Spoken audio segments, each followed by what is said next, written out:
All right, Christina, wow, you really have your hands full, and it sounds like you guys are doing a little bit of everything. And you're the founder and executive director. How did you conceive this idea? How did you tie in all of this social work that you're doing and all the education you're doing with tiny homes?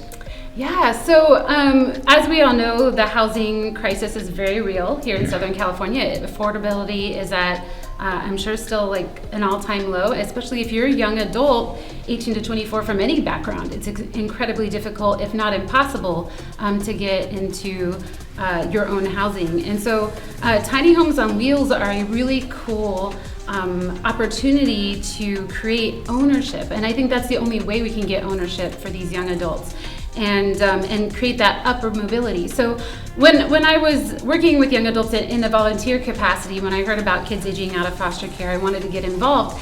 And everything I saw was very kind of institutional. It was, here's how you get by, and that's it. It wasn't helping them get up and out of their situations.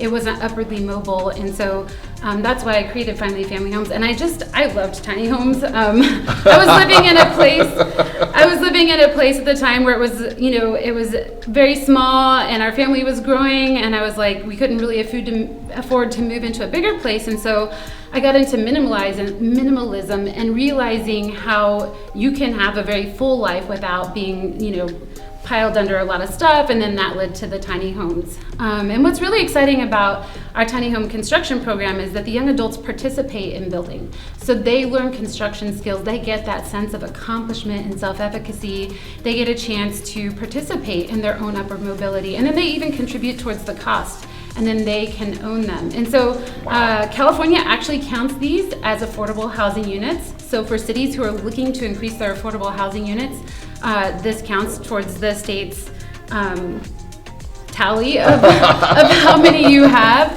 And then in LA city zoned areas, and then San Diego City, and then many other places, you can park them in a backyard as a legal guest house. So it can be a legal dwelling unit. Wow, that's interesting. Yeah, so it's a really unique way of kind of, creating affordable housing, creating upward mobility, and helping these young adults kind of level the playing field to their peers who have families.